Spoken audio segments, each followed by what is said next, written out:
Bir ışık parçacığının yani bir fotonun içindeki kuantum bilgisini hiç dokunmadan, kopyalamadan ve onun tam olarak hangi durumda olduğunu bilmeden başka bir fotona aktardığınızı düşün. Sanki görünmez bir bağlantı iki fotonun arasında gizlice çalışıyor ve birinin taşıdığı bilgiyi diğerine eksiksiz şekilde iletiyor. Dahası bu iki foton aynı kaynaktan bile çıkmamış.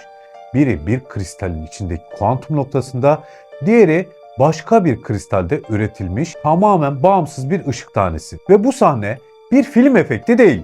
Almanya'daki Stuttgart Üniversitesi laboratuvarında gerçek bir deney düzeninde ölçülmüş bir sonuç.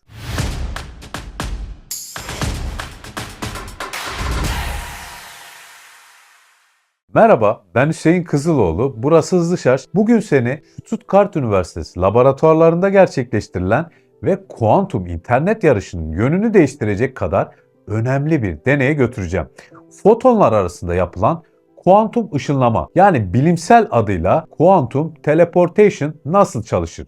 Gerçekten ne ışınlıyor? Hangi teknik engelleri aşıyor? Hepsini.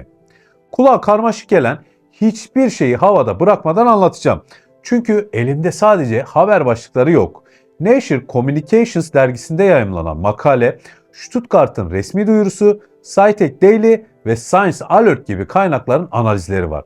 Bu parçaları tek bir çizgide birleştirip anlaşılır, akıcı ve mühendislik düzeyinde tatmin edici bir şekilde anlatmaya çalışacağım. Şimdi başlayalım. Ama önce çok kritik bir noktayı netleştireyim. Kuantum ışınlama denince akla Star Trek'teki sahneler geliyor, değil mi? Bir insanın bir noktada kaybolup başka yerde belirmesi. Science Alert bunun özellikle altını çiziyor. Burada fiziksel bir nesnenin taşınması yok. Taşınan şey o fotonun kuantum durumu. Yani ışığın içsel ayarları, polarizasyonu, fazı, süperpozisyonu.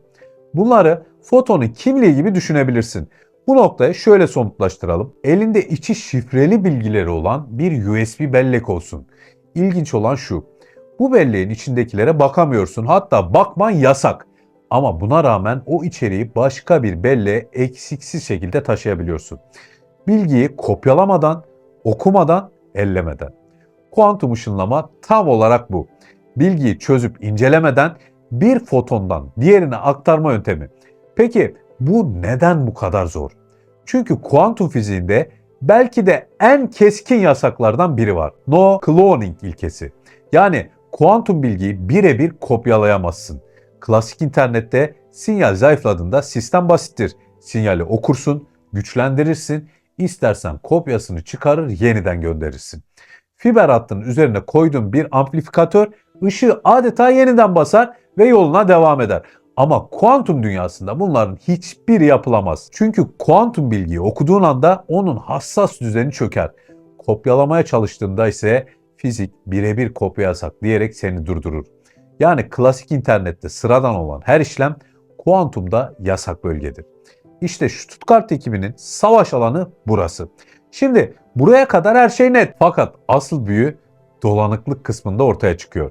Çünkü kuantum ışınlama aslında dolanıklığın üzerine kurulu ve tam burada fizik tarihinden bir ismi oyuna dahil etmemiz gerekiyor.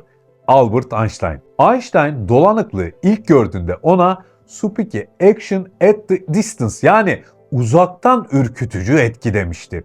Çünkü iki parçacığın arasında aralarında ışık yılı mesafe bile olsa anında bir bağ varmış gibi davranması ona göre mümkün görünmüyordu. Einstein'ın rahatsız olduğu şey şuydu. Işık hızı evrensel hız sınırıysa bu iki parçacık birbirini nasıl bu kadar hızlı etkileyebilir? Işıktan hızlı bir etki mi var? Yoksa biz mi olayı yanlış anlıyoruz? Bugün bildiğimiz şey şu. Dolanıklık bilginin ışık hızından hızlı taşınması değil. İki parçacığın ortak bir kuantum durumunun iki ucu olması. Yani birini ölçtüğünde diğerine hızla haber göndermiyorsun. Sadece ortak bir denklemin iki bilinmezini aynı anda çözüp sonucu görüyorsun. Bu yüzden fizik yasaları ihlal edilmiyor ama sezgilerimiz allak bullak oluyor. Einstein'ın bile içine sinmeyen bu davranış Stuttgart deneyinin tam merkezinde duruyor. Çünkü kuantum ışınlama tek bir fotonun durumunu alıyor ve o durumda gizli bilgiyi dolanık bir foton grubunun içindeki partnerine yönlendiriyor. Burada ışık hızından hızlı iletişim yok ama bilginin klasik yollarla taşınmadan fotonun kendisi üzerinden aktarılamadığı yepyeni bir mekanizma var.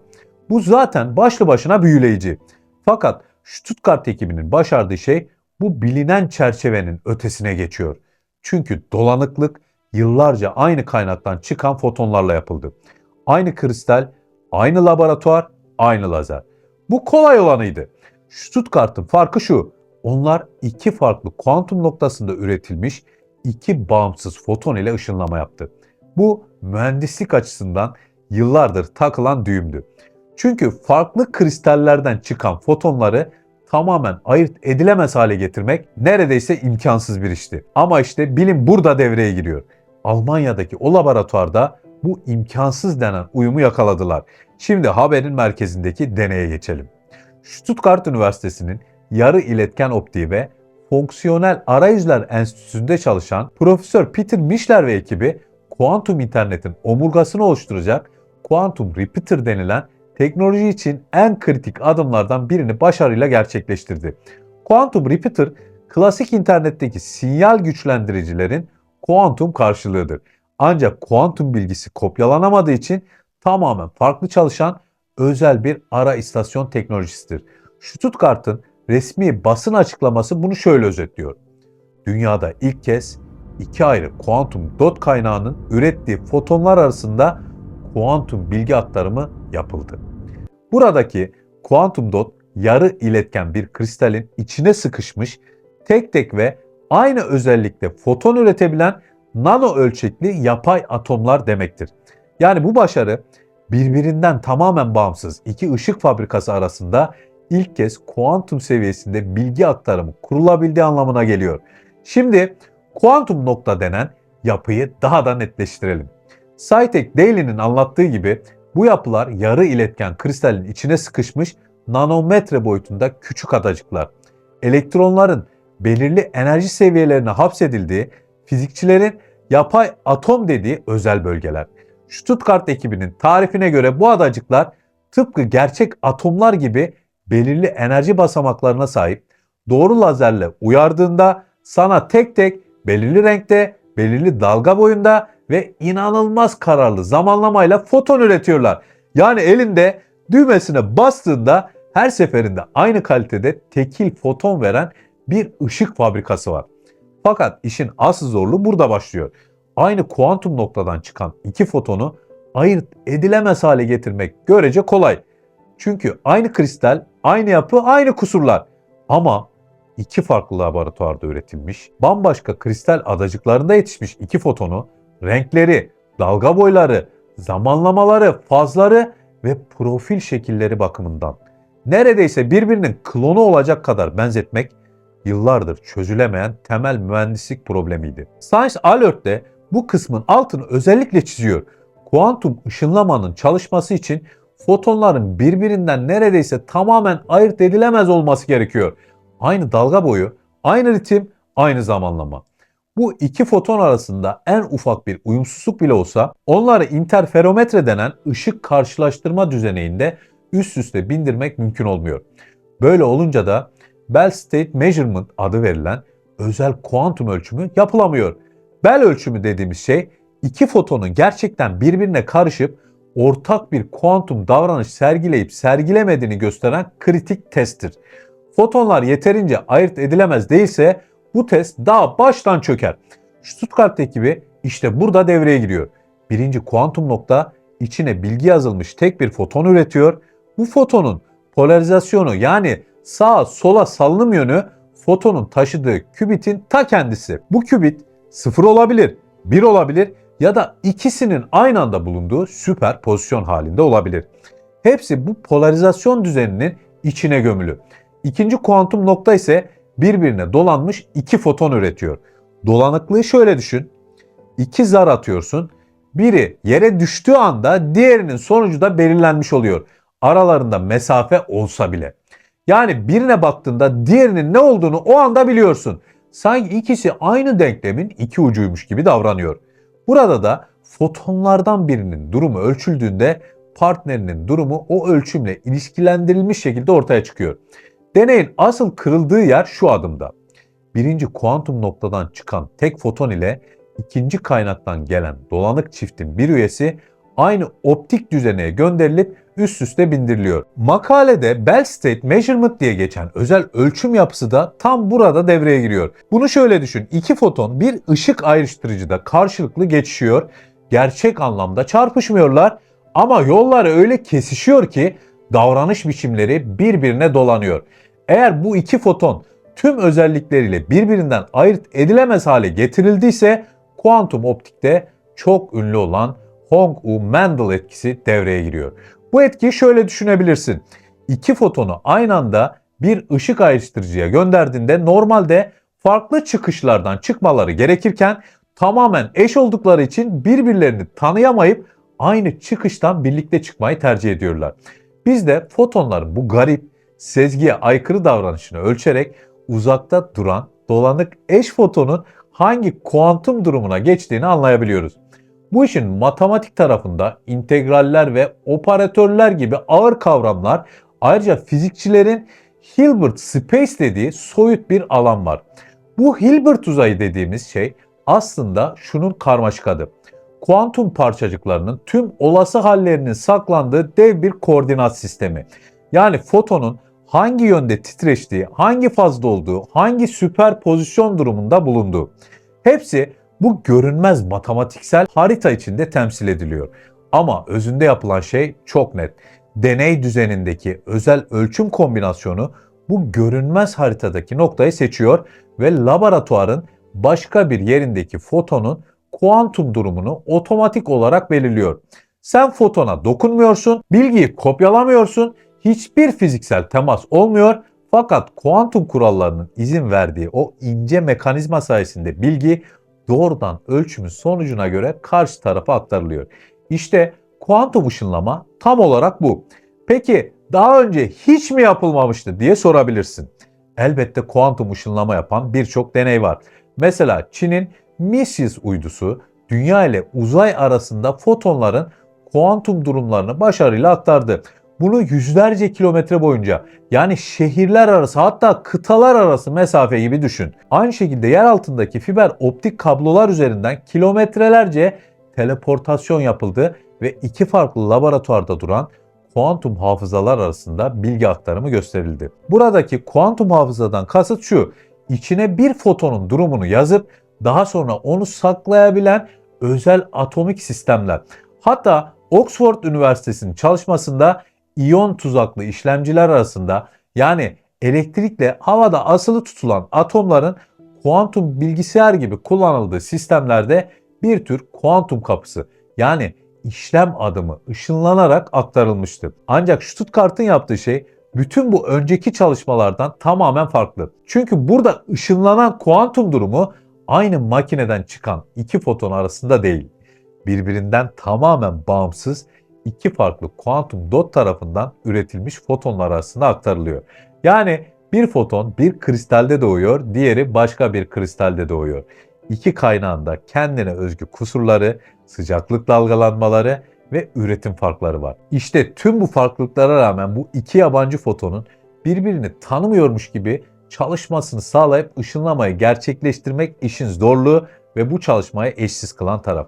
Bu gerçek bir kuantum tekrarlayıcı ağının ön koşulu. Stuttgart Üniversitesi resmi açıklamasında deneyde kullanılan iki kuantum noktanın yaklaşık 10 metre fiber optik kabloyla ayrıldığını belirtiyor. Yani kaynaklar fiziksel olarak tamamen bağımsız. Aynı grubun geçmiş deneylerinde kuantum noktalardan çıkan dolanık fotonları Stuttgart şehir merkezindeki 36 kilometrelik fiber hat üzerinden taşıyıp dolanıklığın bozulmadan kaldığını göstermiş olmaları bu çalışmanın altyapısını oluşturuyor. Önce uzun mesafede bu ışık kaynakları dayanıyor mu sorusunu çözüyorlar. Şimdi de bağımsız kaynaklardan gelen fotonlar arasında ışınlama yapılabilir mi aşamasına geçmiş durumdalar. Bu noktada oyunu değiştiren bir teknoloji daha devrede. Kuantum frekansı converter.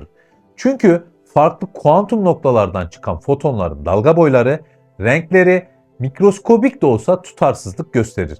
Bu dönüştürücüler fotonları frekansını hassas biçimde çevirerek iki kaynaktan gelen ışığı aynı telekom dalga boyunda buluşturuyor. Hem Stuttgart basın bülteninde hem de Scitech Daily analizinde yazdığı gibi bu dönüştürücüler Saarland Üniversitesi'nden Christoph Beer ekibi tarafından geliştirilmiş ve deneyin başarısını mümkün kılan en kritik bileşenlerden biri haline gelmiş durumda. Teknik ayrıntılara biraz daha yaklaşalım.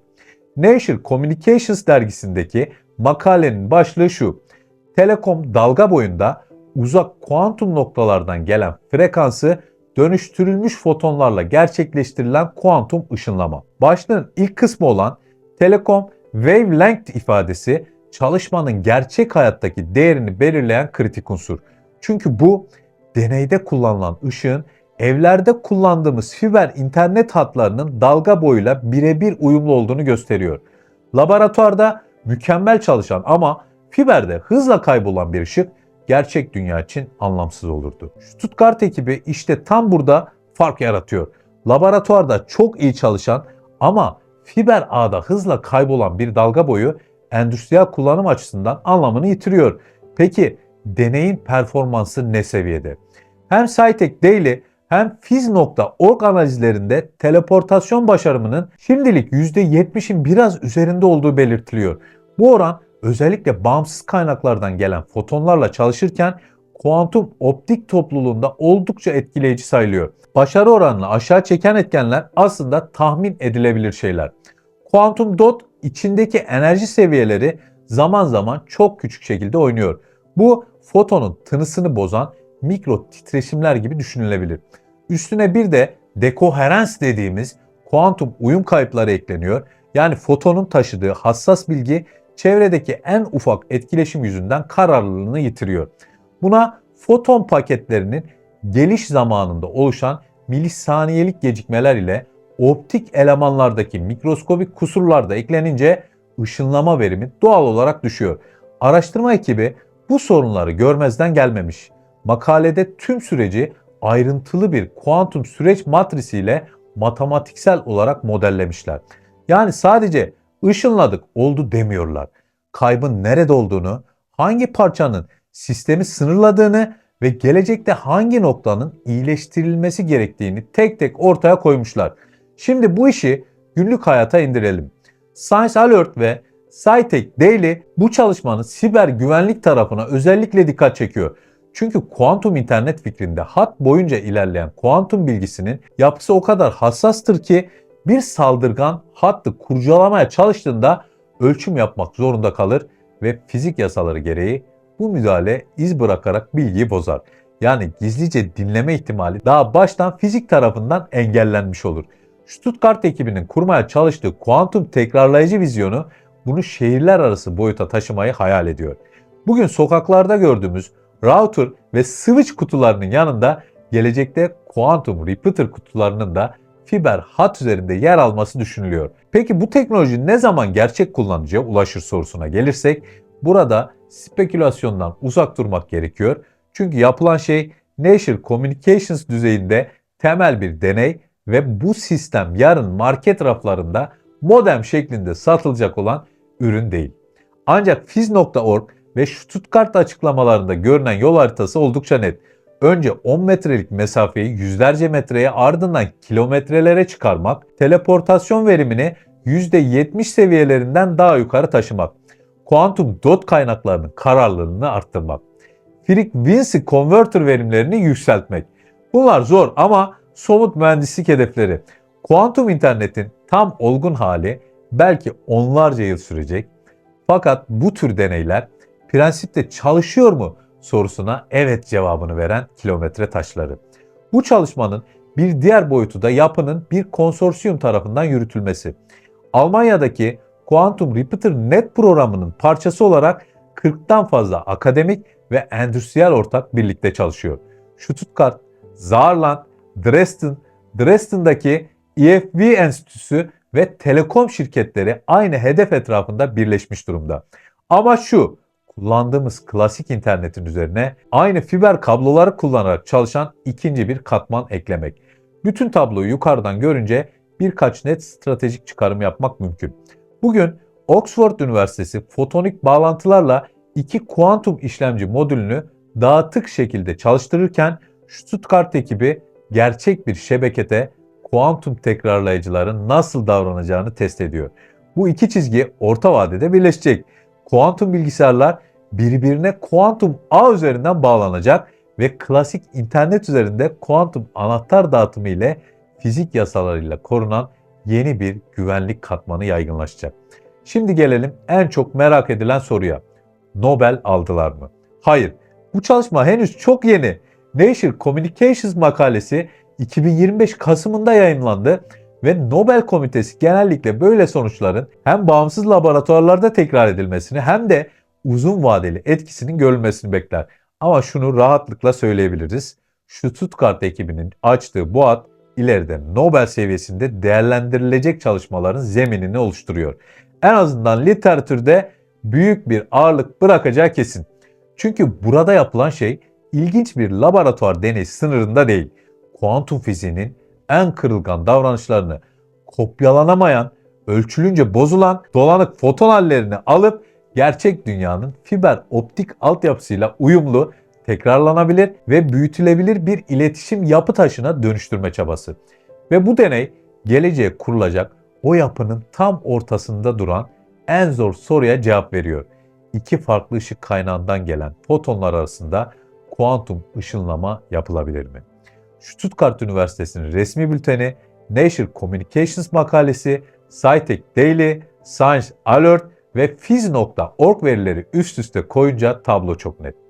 Doğru dalga boyuna çekilmiş fotonlar, bağımsız kuantum dot kaynakları, hassas çalışan frequency converter modülleri ve iyi kurulmuş bir Bell measurement ile fotonlar arasında gerçek fizik kurallarıyla tutarlı bir kuantum ışınlama gerçekleştirilmiş durumda. İşte hızlı şarjda bu tür araştırmaları anlatmayı bu yüzden önemsiyorum. Çünkü laboratuvarın optik masasında duran bir düzenek 10-20 yıl sonra bankacılıktan tıbbi kayıtlara, kritik altyapı güvenliğinden devletler arası iletişime kadar her şeyi belirleyen teknolojilerin temel bileşenleri olabilir.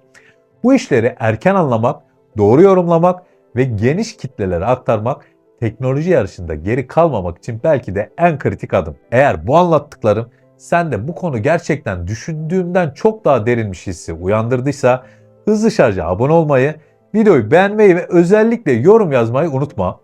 Ben Hüseyin Kızıloğlu. Yorumlarda ne düşündüğünü görmek benim için laboratuvardaki o fotonların davranışlarını incelemek kadar değerli.